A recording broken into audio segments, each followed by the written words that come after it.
Hello guys, a very good morning to all of you. स्वागत है आप सभी का ऑनलाइन स्टडी एकेडमी में। आज डेट है 1 जून 2021 और आज के डेट के जितने भी इंपॉर्टेंट करंट अफेयर्स हैं वो डिस्कस करेंगे हम इस वीडियो में लास्ट तक बने रहिएगा, क्योंकि जितने भी रिलेटेड इंपॉर्टेंट फैक्ट्स हैं और स्टैटिक जीके हैं ये सब भी हम साथ में कवर करेंगे। तो आइए शुरू करते हैं।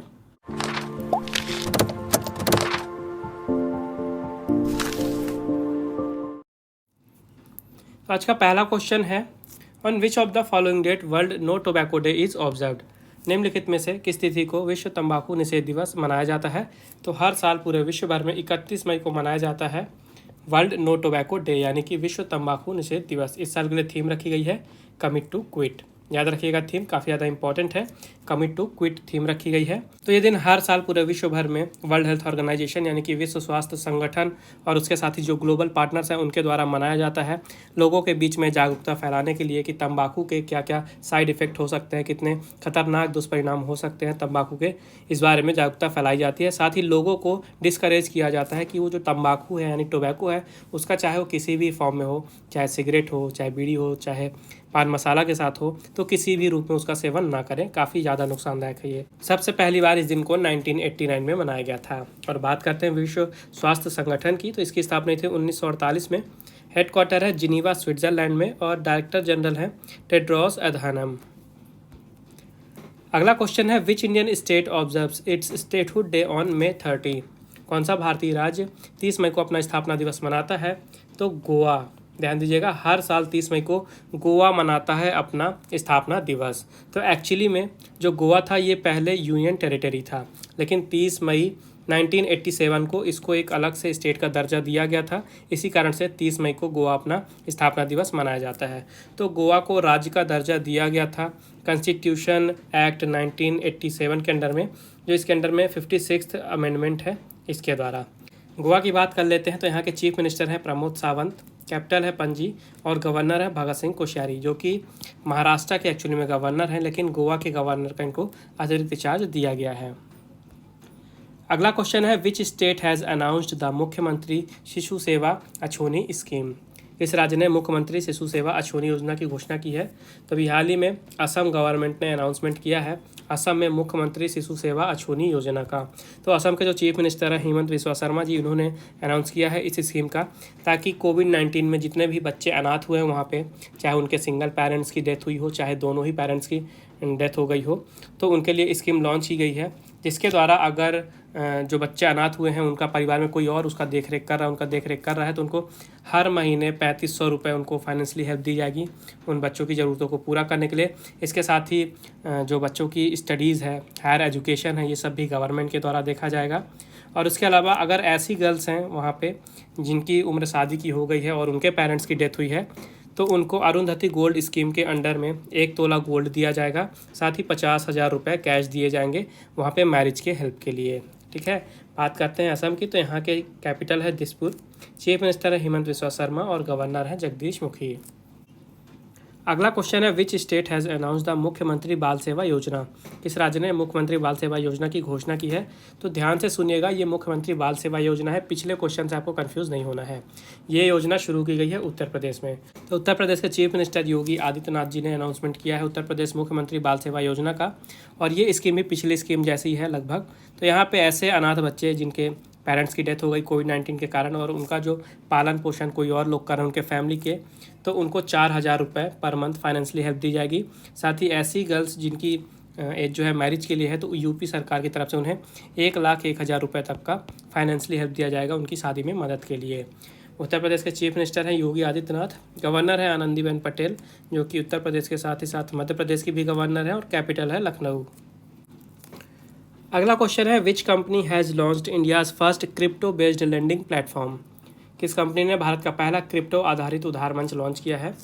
तभी हाल ही में सिंगापुर की कंपनी है ज़ेपपे ने लॉन्च किया भारत का पहला क्रिप्टो बेस्ड लेंडिंग प्लेटफॉर्म। तो ये है क्या।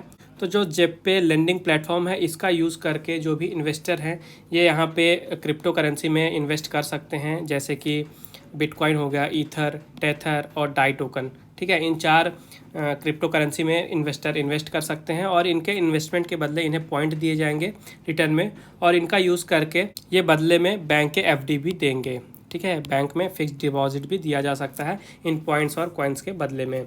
ज़ेप की बात करते हैं तो इसकी स्थापना हुई थी 2014 में। इसका हेडक्वार्टर है ग्लोबल सिंगापुर में और भारत का हेडक्वार्टर है अहमदाबाद में और यहाँ के CEO हैं राहुल पगड़ीपति। अगला क्वेश्चन है, who has been named as the new president of Mali. Mali के नए राष्ट्रपति के रूप में किसे नामित किया गया है?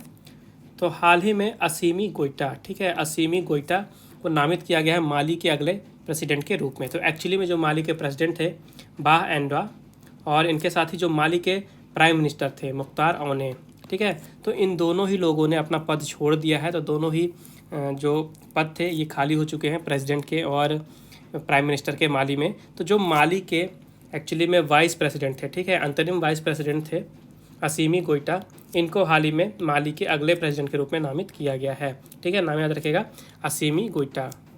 और माली की कैपिटल है बमाको, करेंसी है वेस्ट अफ्रीकन CFA फ्रैंक। अगला क्वेश्चन है, who has been given the additional charge of director general of national investigation agency. राष्ट्रीय जांच एजेंसी के महानिदेशक का अतिरिक्त प्रभार किसे दिया गया है? इसका राइट आंसर है कुलदीप सिंह। अभी हाल ही में कुलदीप सिंह जी को अतिरिक्त प्रभार दिया गया है राष्ट्रीय जांच एजेंसी का, यानी नेशनल इन्वेस्टिगेशन एजेंसी के ये डायरेक्टर जनरल बन गए हैं। और ऑलरेडी ये CRPF के डायरेक्टर जनरल भी हैं, ये भी आपको याद रखना है, CRPF के भी ये डायरेक्टर जनरल हैं और ये रिप्लेस करेंगे YC मोदी को। ठीक है, YC मोदी की जगह अब कुलदीप सिंह होंगे नए डायरेक्टर जनरल NIA के। इसकी स्थापना हुई थी 2009 में, हेडक्वार्टर है नई दिल्ली में और डायरेक्टर जनरल बन गए हैं कुलदीप यादव। अगला क्वेश्चन है, who has commissioned ICG offshore patrol vessel सजग इनटू द सर्विस। ICG अपतटीय गश्ती पोत सजग को सेवा में किसने शामिल किया है? तो अभी हाल ही में national security adviser Ajit Doval ji ने इंडियन कोस्ट गार्ड में एक ऑफशोर पेट्रोल वेसल सजग को सर्विस में कमीशन किया है, यानी सेवा में से शामिल किया गया है। ठीक है, याद रखिएगा, अजीत डोभाल जी ने कमीशन किया है इंडियन कोस्ट गार्ड में ऑफशोर पेट्रोल वेसल सजग को। और ये जो बिल्ट है और ये जो सजग है ये पूरी तरह से स्वदेशी है, गोवा शिपयार्ड लिमिटेड के द्वारा इसे बनाया गया है। और इंडियन कोस्ट गार्ड की बात करें तो यहाँ के डायरेक्टर जनरल हैं कृष्णा स्वामी नटराजन और मोटो है वयम रक्षामा, जिसका मतलब होता है वी प्रोटेक्ट। हेडक्वार्टर इसका नई दिल्ली में। अगला क्वेश्चन है, which Indian female boxer has won gold medal at 2021 Asian boxing championships. किस भारतीय महिला मुक्केबाज ने 2021 एशियाई मुक्केबाजी चैंपियनशिप में स्वर्ण पदक जीता है? तो पूजा रानी ने जीता है 2021 एशियन बॉक्सिंग चैंपियनशिप में गोल्ड मेडल और इन्होंने जीता है 75 किलोग्राम की कैटेगरी में, याद रखिएगा। इसके अलावा मैरी कॉम, लालबुअत शाही और अनुपमा, इन तीनों ने सिल्वर मेडल जीता है, ये भी याद रखिएगा। और जो एशियन बॉक्सिंग चैंपियनशिप थी 2021 की, याद रखिएगा ये हुई कहाँ थी? ये हुई थी दुबई में। अगला क्वेश्चन है, who has won the Belgrade open tennis tournament 2021। Belgrade open tennis tournament 2021 किसने जीता है? तभी हाल ही में नोवाक जोकोविक ने जीता है 2021 का बेलग्रेड ओपन टेनिस टूर्नामेंट। ठीक है, 2021 का बेलग्रेड ओपन टेनिस टूर्नामेंट। इन्होंने फाइनल मैच में हरा था एलेक्स मोल्कन को। ठीक है, याद रखिएगा, एलेक्स मोल्कन को हरा के नोवाक जोकोविक ने जीत लिया है 2021 का Belgrade open tennis tournament. Next question है, which Indian peace keepers have been honoured posthumously with UN medal. इन भारतीय शांति सैनिकों को मरणोपरांत संयुक्त राष्ट्र पदक से सम्मानित किया गया है। तभी हाल ही में युवराज सिंह, इवन माइकल पिकार्डो और मूलचंद यादव, इन तीनों भारतीयों को संयुक्त राष्ट्र पदक यानी UN मेडल से सम्मानित किया गया है मरणोपरांत। ठीक है, तो ये शांति सैनिक थे यानी पीस कीपर थे। इन्होंने United nation peace keeping missions में अपनी सेवा दी और उसके बाद उन्होंने अपनी जान भी गंवा दी उन मिशन में। इस कारण से इन्हें ये सम्मान दिए गए हैं। तो टोटल इस साल 129 मिलिट्री, पुलिस और सिविलियन पर्सनल्स को ये ऑनर दिया गया है, जिसमें से ये 3 भारतीय हैं। नाम आपको याद रखना है। और जो UN मेडल है इसका नाम याद रखिएगा, इसको एक और नाम से जाना जाता है हामार्क्स जोल्ड मेडल। ठीक है, हामार्क्स जोल्ड मेडल इस नाम से भी जाना जाता है। जो युवराज सिंह और इवैन माइकल पिकार्डो थे, इन्होंने यूनाइटेड नेशंस के मिशन में योगदान दिया साउथ सूडान में। और जो मूलचंद यादव थे, इन्होंने US असिस्टेंस मिशन में काम किया इराक में। यूनाइटेड नेशंस की बात कर लेते हैं तो इसका हेडक्वार्टर है न्यूयॉर्क में। 193 मेंबर्स हैं और 2 ऑब्जर्वर स्टेट्स हैं। स्थापना हुई 1945 में और सेक्रेटरी जनरल है एंटोनियो गुटेरेस। अगला क्वेश्चन है, which cricketer has authored the book titled stargazing the players in my life. Stargazing the players in my life नामक पुस्तक किस क्रिकेटर ने लिखी है? तभी हाल ही में भारतीय क्रिकेट टीम के मुख्य कोच रवि शास्त्री जी ने ये पुस्तक लिखी है नई, stargazing the players in my life. नाम याद रखिएगा, रवि शास्त्री ने लिखी है the players in my life stargazing ये पुस्तक का नाम है। ठीक है, तो इस बुक में बताया क्या गया है, तो रवि शास्त्री जी के जीवन काल में लगभग 60 एक्स्ट्रा ऑर्डिनरी टैलेंट्स के बारे में इसमें बताया गया पुस्तक में, जिन्होंने उन्हें इम्प्रेस किया। तो अब समय आज के क्विज का। आज के क्विज का क्वेश्चन है, who has authored the book titled India and Asian geopolitics the past present. India and Asian geopolitics the past present नामक पुस्तक किसने लिखी है। तो ये रहे आपके option. Make sure comment box में आंसर जरूर दें। उसके अलावा अगर आपको कोई डाउट है, कोई प्रॉब्लम है या आपको कोई सजेशन है तो आप बिल्कुल मुझे कमेंट बॉक्स में बता सकते हैं। पिछले वीडियो मैंने आपसे पूछा था, who has been reelected as international hockey federation president for second term. दूसरे कार्यकाल के लिए अंतर्राष्ट्रीय हॉकी महासंघ के अध्यक्ष के रूप में किसे चुना गया है। तो इसका राइट आंसर था नरेंद्र ध्रुव बत्रा जी को। तो ये थे आज के important current affairs. I hope आपको वीडियो यूजफुल लगी होगी। वीडियो पसंद आए तो वीडियो को लाइक ज़रूर करें, ज़्यादा से ज़्यादा शेयर करें दोस्तों के साथ, और चैनल को सब्सक्राइब करना ना भूलें। नोटिफिकेशन आपको मिलती रहे इसलिए बेल आइकन जरूर दबाइएगा। और रिवीजन के लिए अगर आपको PDF चाहिए तो उसकी लिंक नीचे डिस्क्रिप्शन में मिल जाएगी, आप वहाँ से डाउनलोड कर सकते हैं। तो फिर मिलते हैं नेक्स्ट वीडियो में, तब तक के लिए take care and thank you guys.